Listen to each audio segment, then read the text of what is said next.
ఒంగోలులో నామినేషన్ల పర్వం సందడిగా సాగింది. ప్రధాన పార్టీల అభ్యర్థులు నామినేషన్ దాదాపుగా ముగిసింది. ఒంగోలు అసెంబ్లీ నియోజకవర్గానికి టీడీపీ తరపున దామచర్ల జనార్దన్ నామినేషన్ దాఖలు చేశారు.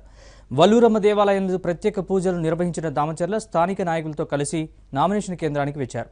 ఒక సెట్ నామినేషన్ పత్రాల్ని అధికారులకు అందించారు. 25న మరో సెట్ సమర్పించనున్నారు.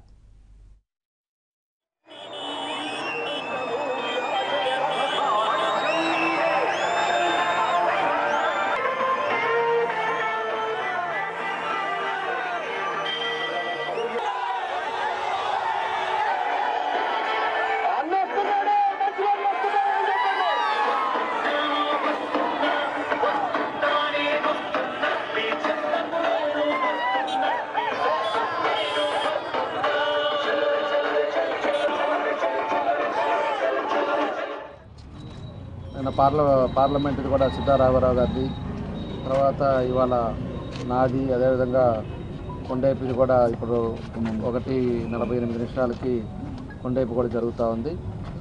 అందరిది కూడా 12 సీట్లు కూడా ఈరోజు డిక్లేర్ చేయడం అయిపోయింది.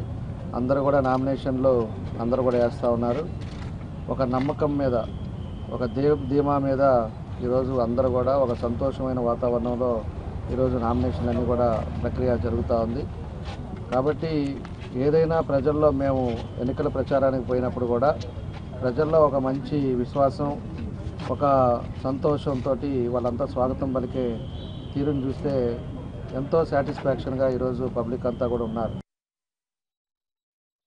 ప్రకాశం జిల్లా మార్కాపురం నియోజకవర్గం టీడీపీ ఎమ్మెల్యే అభ్యర్థి కందుల నారాయణ రెడ్డి నామినేషన్ దాఖలు చేశారు. ఇంటి దగ్గర నుంచి సుమారు 2000 మంది కార్యకర్తలతో కలిసి ఆయన నామినేషన్ కేంద్రానికి భారీ ర్యాలీగా చేరుకున్నారు. ఆ తర్వాత అధికారులకు తన నామినేషన్ పత్రాలు సమర్పించారు.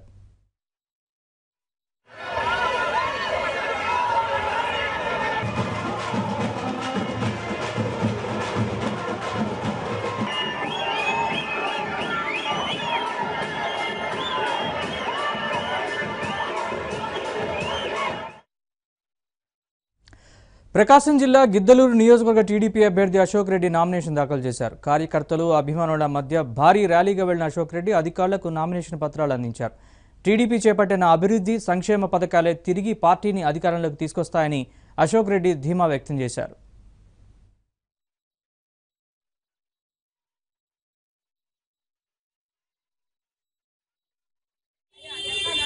ఈరోజు ఏప్రిల్ 11 నాడు జరుగుతున్నటువంటి ఎన్నికలలో గిద్దలూరు నియోజకవర్గంలో తెలుగుదేశం పార్టీ విజయకేతనం ఎగరవేయబోతా ఉంది.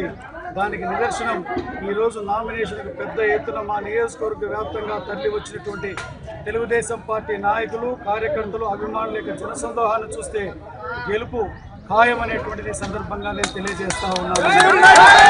గౌరవ ముఖ్యమంత్రి నారా చంద్రబాబు నాయుడు గారు, తెలుగుదేశం పార్టీ అధినేత, గడిచినటువంటి 2014 నుంచి నేటి వరకు ముఖ్యమంత్రి గారు పేద ప్రజలకు అందించినటువంటి సంక్షేమం కానివ్వండి, రాష్ట్రానికి చేసినటువంటి అభివృద్ధి కానివ్వండి, మాకు ఈ కార్యక్రమాలు మాకు గెలుపు బాటలో ముందుకు తీసుకొని పోతా ఉన్నాయి.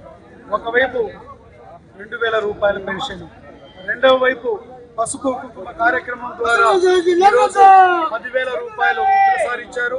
రెండవ విడతలో మరలా 10,000 రూపాయలు ఇచ్చారు. ఇదే కాకుండా అన్నదాత సుఖీభవ కార్యక్రమం ద్వారా రైతు సోదరులకి 9,000, కౌలు రైతులకు 15,000.